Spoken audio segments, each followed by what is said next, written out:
Welcome to No Border Blues with Johnny Burgin and Stephanie Tice, a podcast about international blues artists you should know about and the sometimes surprising hidden blues scenes around the world.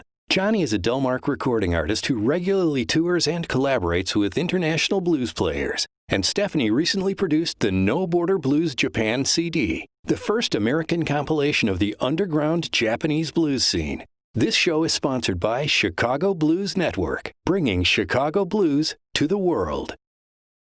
And today we have a guest from near Dortmund, Germany. He is a recording artist on Continental Blue Heaven Records. He's put out a new CD very recently called In My Prime. He's a heck of a guitar player, band leader, singer. He's a road warrior. How about it? We have Kai Strauss today with us. Hi, Kai. Hello, everybody. Nice to be on the show. It's great to have you. Tell us about your latest CD, In My Prime. Yeah, well, this is it. Hey. In My Prime, it was released just a few weeks ago, end of November, I guess. It is maybe, it has maybe more like 70s Chicago blues influences than my previous albums had. You know, I was listening a lot to Otis Rush, Jimmy Johnson, and guys like that. I love that style. So you can hear a lot of these influences on In My Prime. But it also has some traditional blues originals, but traditional style blues songs that I wrote that also feature harmonica and more the classic blues styles, you know. Yeah, I got the 70s Albert King style in there, like New Orleans record, you know. You're really hitting on that stuff, and I could hear some of the Jimmy Johnson song structures, and you've got a great sounding band. You played a lot of great guitar on that. Thank you. I really like that video. It was so well put together, and I just love the whole production of it because, you know, I do production a little bit. But I saw the Cadillac van, and you talked a lot in the lyrics about being on the road. So was that kind of a song about being on the road, and is that really your Cadillac van back there? I wish it was. Nah, it's actually a great club in called the Blues Garage, the Blues Garage here close to Hanover, Germany. A great club, and the owner was so nice to, you know, let me, you know, to shoot the video on his property, and he has a lot of cool vintage US cars and stuff like that. And the jukebox. And the jukebox. Yeah. He has a motel too that looks like well, the room, the breakfast room looks like an American diner with the jukebox and all the classic stuff, and each room has a theme, you know, like he has the Frank Zappa room with the, you know, the walls are covered with Frank Zappa albums and all kinds of stuff. It's the coolest musicians motel you will find in Germany. It's called the Motel California. Well, we have to go next time for sure. You have to check it out. It's musicians heaven, you know, to stay there. That brings me to another question, because so much of American culture gets taken and assimilated around and different genres of music. So how do you think the blues came to Germany and got such a stronghold there, or does it have a stronghold, or a little bit about, you know, your perception of blues in Germany? Well, as far as I know, I'm not really a historian, but in the 60s, even before the British blues boom started, there was a German booking agency promoter called Lippmann and Rau. And Lippmann and Rau, they brought over, they were among the first European agencies bringing over American artists, and I think they started the American Folk Blues Festival that was or still is pretty well known among blues lovers in Europe. And they worked with Arhoolie Records, Chris Strakowitz, who was Austrian, and they had a lot of artists who were on Arhoolie, like Clifton Chenier, Earl Hooker, Big Mama Thornton, and so on.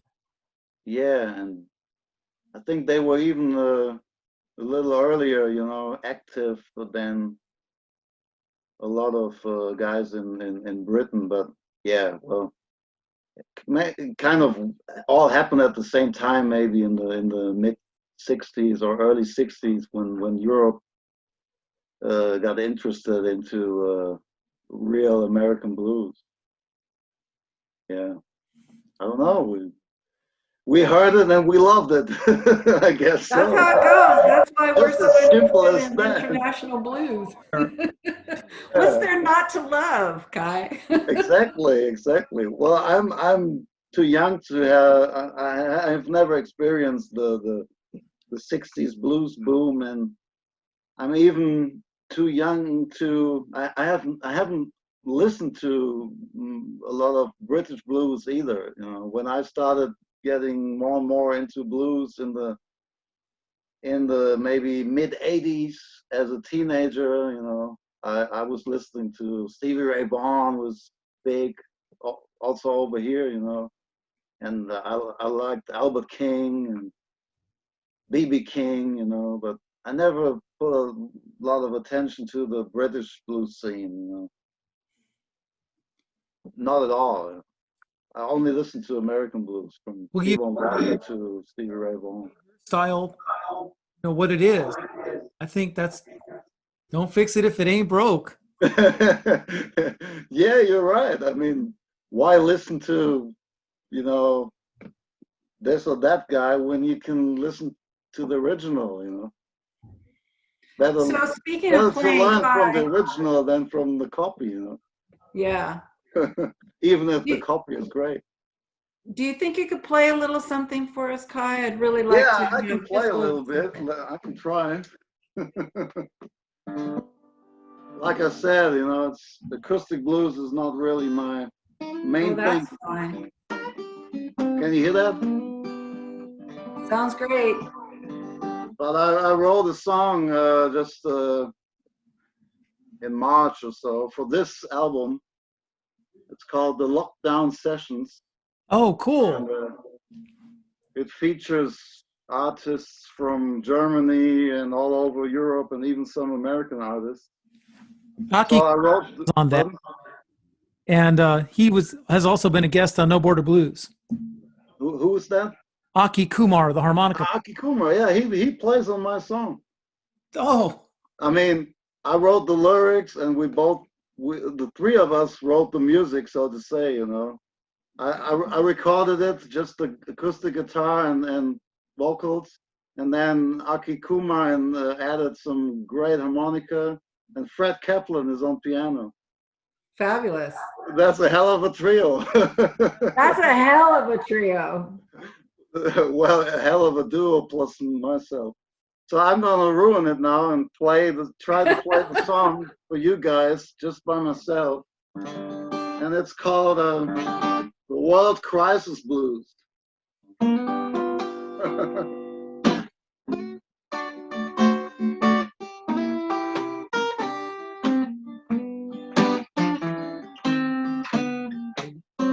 Can't leave my home, can't leave my country. I can't even make a single cent.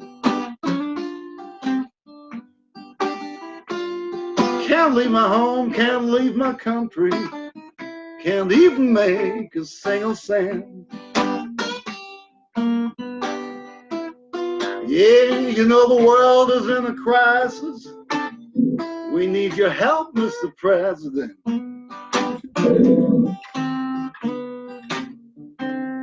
Yeah, they shut down all the schools, shut down public living too. They shut down all the schools, shut down public living too. Well, you know the world is in a crisis, the biggest one since World War II. Now the word's out on the street, everybody hurry home.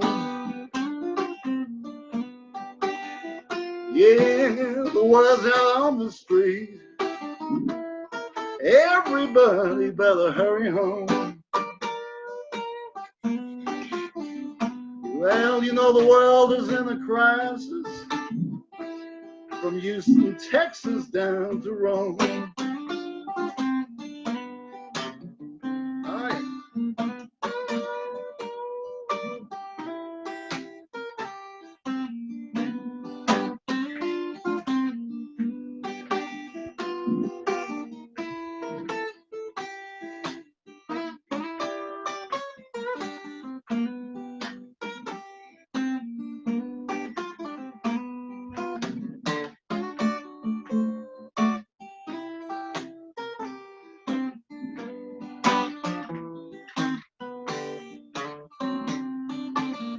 I hear scientists are struggling, trying to find a cure for me and you. Well, I hear scientists are struggling, trying to find a cure for me and you. Well, the world is in a crisis, but I believe somehow we'll make it through. Yeah, we'll make it through, baby. Woo! Yes, we will. We'll make it through. That's so it. appropriate for right now. What a great song. Yeah, that was my idea for this project here. Yeah, thank you. Thank I haven't you. been playing a lot lately, so forgive me. I'm a little rusty. Sound good. Yeah. So I was going to ask you, you said you started in the 80s and you were listening to Stevie Ray Vaughan and stuff. You and I are about the same age, and I feel like I'm in my prime too, you know. But There you go. I don't see a lot of people our age playing blues music. And were there a lot of people your age to sort of play with and learn about the blues together with, or were you sort of on your own when you started out? I wasn't on my own, but you're right. There weren't much people my age, at least around where I live. You know, I live in a small 20,000 people town. You know, small town. So I started with two friends of mine from school, and we started playing as a trio in the local, how you call that, like a youth center or so. You know, they let us use they had a rehearsal room in the basement, and we could play there.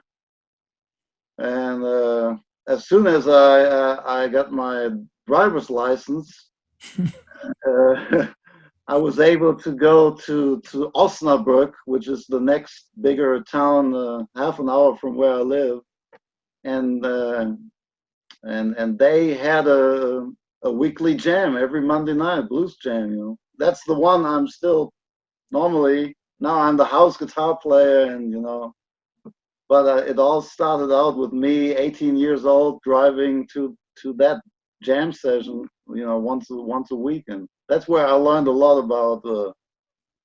I was introduced to a lot of artists I didn't know before, So that was a very important.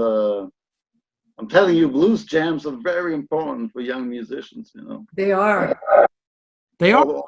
I had a similar musicians in general to meet, and I heard about P.V. Creighton, Gatemouth Brown, the saxophone player I'm still playing with, Thomas Feldman. He was already, he was a couple of years older, and already a little more. He knew more about blues, a lot more than I did, and he made me cassettes. Hey, listen to this, T-Bone Walker. And I was listening to T-Bone Walker, and I thought, I know this song.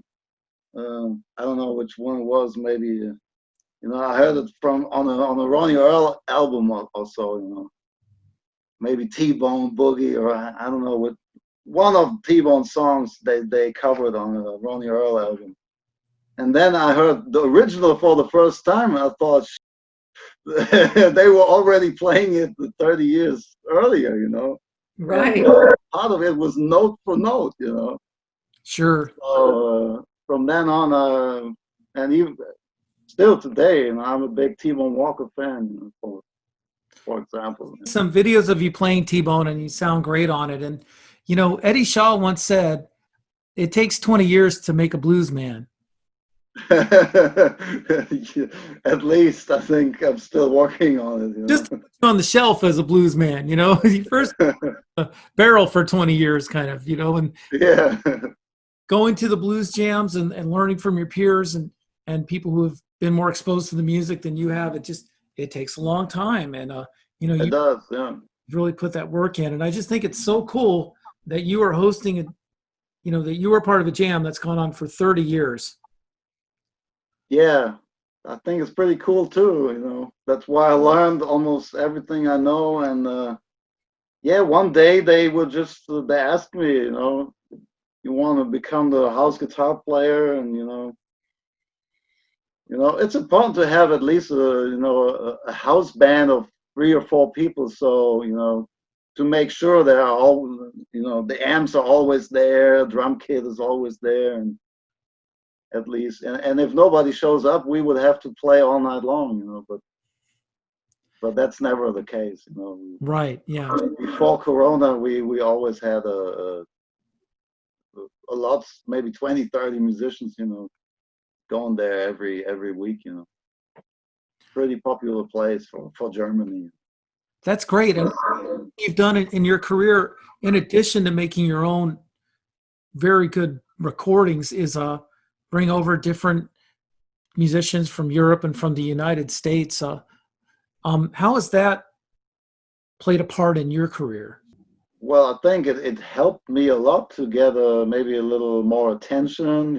Maybe the first albums got a little more attention because of the great guests that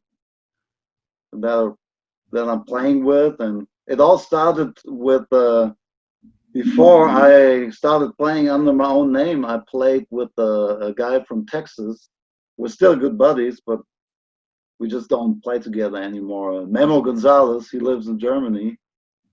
And our bass player, Erkan Özdemir, he's also a pretty well-known booking agent, for American blues acts over here in Europe. Does he have a son that they play together with? Yeah, he has 2 sons, and they play as a trio. One of his sons is Levin is the drummer, and Kenan is the guitar player, singer. Great young guys playing, very musically, very talented guys. They recorded with Johnny Rawls, just a live album on the same label that I'm on. Right.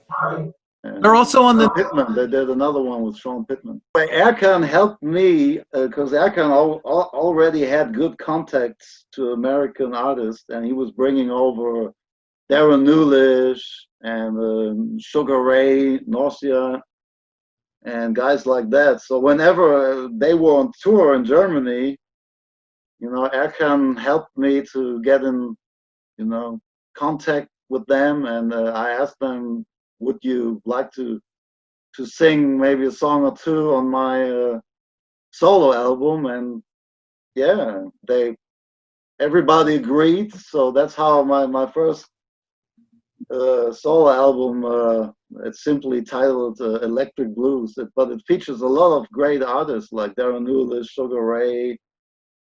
Keith Dunn is another American artist who lives in Rotterdam, Holland, but he was in Roomful of Blues for a while and stuff like that. Yeah, Hey, he is on the album. great. And And you toured some with Steve Geiger. He's one of my favorite harp players. oh yeah, that was a highlight of my musical career. Period. As Steve was such a nice guy to work with and a world class musician. I mean, you can learn from him. Every night on stage. I learned from him. Just he never overplays. It's like a slow driving Ferrari. You can feel the power, but he doesn't have to prove it all the time. It's great. That's something I still want to learn. What? And one thing I like about your music is that you know how to play with a harmonica player and the chords and the Chicago like more traditional style, as well as the more modern like guitar styles of like the later Yeah, Jimmy Johnson and the later Albert King, that kind of thing. Because those are really two different mindsets, and yeah, not everybody can kind of really do it both. So that's I got to take true. I mean, that. mm, I don't know if it's a plus or if it's sometimes I think I'm interested in too many different things. I can't play one thing really good. Everything a little bit. But you're right. I like a lot of different styles, and yeah, I worked with some, I think, good harmonica players, and the guy I mentioned before, Thomas Feldman, a friend of mine here, he's still playing with me in my current lineup at the moment. He plays saxophone and harmonica, Nice. and he taught me a lot. And he was the one giving me all these tapes. Listen to Little Walter and James Cotton. So yeah, well, I'm not a kid, Kid Anderson, but I think I have an idea of how that style should sound, and I can play. I think I can play a little bit in that style to make it sound right without knowing every Luther Tucker lick or there has ever been. I'm a little lazy. I'm not the guy. I'm not somebody studying Little Walter albums for hours and hours trying to figure out each little lick. But I listen to it regularly, and you know, then I try to play in that style with what I know. There you go. That's that's what I do more or less with everything. Not really. I never try to exactly copy an Albert King lick or a Jimmy Johnson lick. But there's one Jimmy Johnson lick I still won't learn. But he does this crazy bending that I haven't figured out yet. But then again, I think it's not good to come too close to anybody. You don't want to sound like a copy of anybody. It's always good to have different influences and mix them. Take the little things that you like the most, mix them together, and hopefully, you know, it will sound a little bit like you or like me in my case. Yeah, that's beautiful. I really like how you said that, because it is about being inspired by some of the greatest and then making it Sure, your. yeah. One of the things that intrigues me talking to artists around the world is the language. And I just did some work with some Japanese musicians and artists, and we had one song in Japanese, Okay. which was written, and sung in Japanese. And I wondered, do you always think in English? I mean, you speak perfect English, but have you written it all in German, or do you always get inspired to write in English when you think of blues? When I write lyrics, I never think in German, write them down in German first, and then translate them into English. When I writing lyrics is not easy for me. Sometimes I can come up with some okay lyrics, but I'm not the greatest lyricist. But sometimes I work together with Americans, with native speakers, like Doug J, a friend of mine, harmonica player, singer. We wrote some. He helps me sometimes to write lyrics. Or my bass player Kevin Duvernay, he's from the States. So, but I also wrote some lyrics myself, 100%. But I always, mostly I start with one line I like, I don't know. When I was asked to write a song for this compilation here, I thought about writing a song about the lockdown, because that's what was really happening at the moment, And then many lyrics I write I write them as a shuffle, and then once I have maybe 3-4 verses, they can turn into all different songs. They don't have to. But for me, it's the easiest way to come up with words, over a shuffle groove like that. I don't know. Exactly. Hey, since you have your guitar, why don't you play us one more tune? Yeah, okay, I can try. Style it. Maybe the most traditional song on my new album is called "Wait a Minute, Baby," and I'm giving away a little secret here. I was influenced by the great William Clark. I was listening to William Clark, and I love William Clark. Probably one of my favorite blues harmonica players, singers. The package is just phenomenal. I love his voice too.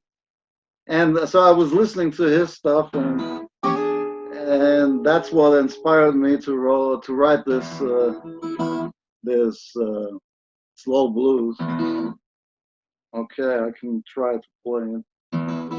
On the record, it has the full band and really cool harmonica and even a slide solo, like I'm trying to play a little bit in like Robert Nighthawk or Hooker style. But anyway, here's the stripped down version.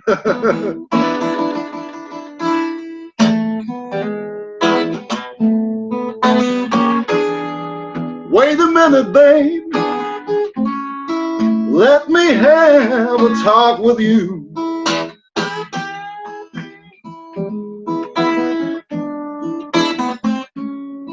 Wait a minute, babe.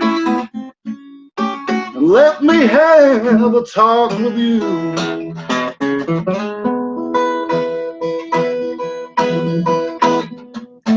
There's two sides to every story, and I want you to hear mine too.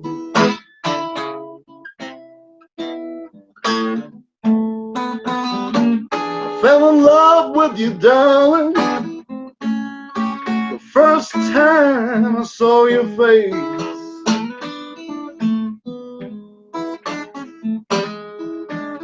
I fell in love with you, darling, the first time I saw your face.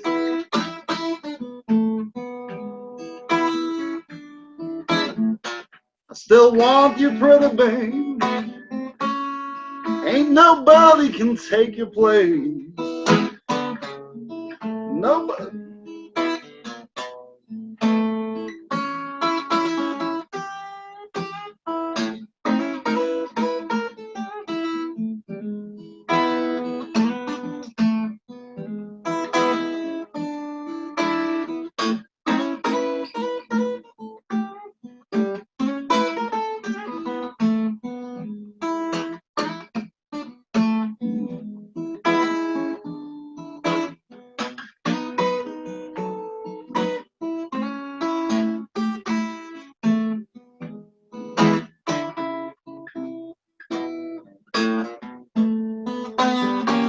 No, it ain't always easy, but baby, sunshine follows rain.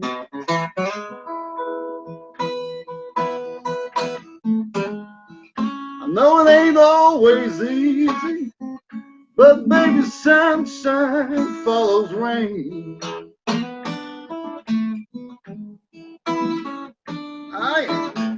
Without you by my side, my whole life would be in vain. Oh, yeah. Yeah, thank you. Yeah, Got some light Thank you very much. there, man. That sounds really good. does. So nice. Let me So- ask you, What are your plans for next year if the COVID thing gets a little better in Europe and the US? We're praying and hoping for all of that. Do you think people will be touring around, or blues festivals will be opening up again? I really hope so. It's not easy to, say what will be in 3 or 4 months, My plans are to play as much as possible. I mean, I love to play. I was pretty relaxed the first, 7, 8 months, but now I feel like a tiger in a cage. I need to go out and play again. Getting all, I'm not the guy, getting, sitting at home practicing for 8 hours. This whole situation even, takes away some energy from me. Oh. I really need the gigs to play for an audience. That's the most important thing for me. So I hope we can. Hopefully, we can start playing again. Maybe April, May, when it will be warmer, and a lot of places will hopefully organize more outdoor concerts. It's easier to do outdoor shows under the, with all the rules. sure. Yeah. So We're yeah, hoping for that too. Let's hope for 2021 to be an awesome yeah. year for all We musicians. have a tour of me and some buddies of mine from Denmark, and we have plans to put a little tour together with Tony Vega from Houston. He's a good friend of mine too. Yeah. Every why 2 not? years we do this 2-3 week tour in Denmark and Germany, and yeah, I was hoping to play with the new album, but right now there's not much I can do. But I was lucky. I'm working in a wine store now, 2 days a week to make at least a little money. Yes, and you get to taste wine, so that can be Yeah. if nothing else this year, there will be a lot of lyrics and a lot of songs, because a lot of people have been inspired in different ways. So there might be some really positive things that That's true. come out of it. Yeah, it's not the worst job in the world. I actually like doing it, learning about wine and some nice whiskeys and stuff. Gewürztraminer is one of my favorite wines. What is one of your favorite wine? Gewürztraminer. Okay, yeah. It's a white wine from Germany. Yeah, I heard the name, but I still have to learn a lot, but my boss is very patient, so. That's good. So Johnny. I got to ask you about a mutual friend we have, Tom Veith. Oh yeah. Oh well, yeah. It's a sad story. He passed away 2 years ago. Yeah. 1.5 years. I missed him a lot, but was he someone that you saw a lot when you were getting started in blues? Oh yeah. I saw him play every Monday night at the local jam in Osnabrück, and I also, yeah, you're right. I played in his band as a very young player when I was 19, 20 or so. 21. I heard a lot of people. About 4 or 5 years ago, I did a show in Holland, and he came up and opened the show. Tom did, Yeah. and he had a band of like 19 and 20-year-old German kids that he Yeah. like what to do and how to play, and they just. He was famous for that. I named him. The German John Mayall, because John Mayall is famous for discovering so many great talents. And Tom Feed was also helping young musicians. He liked to pass the music on to younger people, younger musicians. Yeah, he was great. He was very special. He was.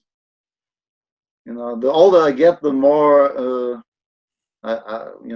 maybe it's the wrong word, but the more I understand what he was doing. I mean, we all learned from like Stevie Ray Vaughan and Ronnie Earl, and then we went to the originals, T-Bone Walker and B.B. King, Freddie King.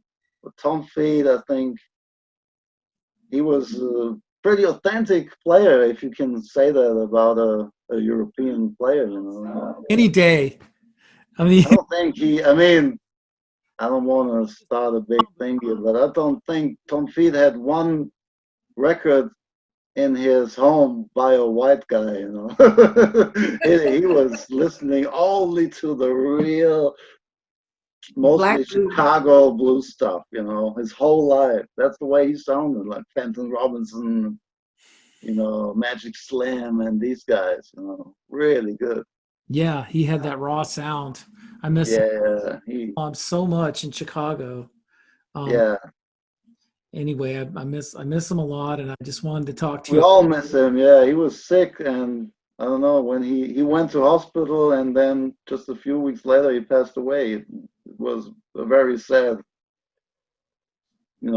moment for the whole musician scene here in our area. He was very important for the blues scene. Yeah, I'm glad you got to know him.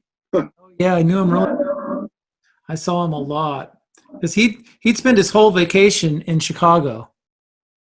Yeah, he was in Chicago many times, I think. Yeah, that was together, and I mean, he'd sit in with me, and I just loved playing with him. It was just so much fun, and we recorded a record with him. Great. And I liked his songs, and I loved his attitude. Yeah, he wrote some cool original songs too. Pave My Way to You. Pave My Way to You is a really good. Okay. Man, I can still hear it, So now it's like, you're in a position now to, you're not someone just learning and paying his dues. You're someone who's done it and has a track record, and you're in a position to teach younger players now. Yeah, I also love to, I have no secrets. If somebody asks me how do you play this or that, I will show them. I found out you can teach me anything and I will still never sound like you do. Never. Yeah, because and vice versa. It's so I always tell my band guys, we shouldn't be like dogs.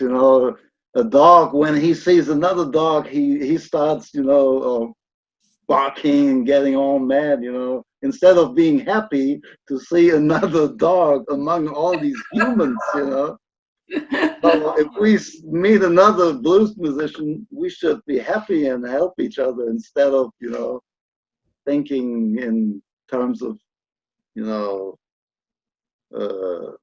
competition and stuff like that. Yeah, for me, I see your guys like you who are been in the business 30 years, and Johnny going and inspiring this younger generation, because there is a group of 20-year-olds that are inspired by the blues.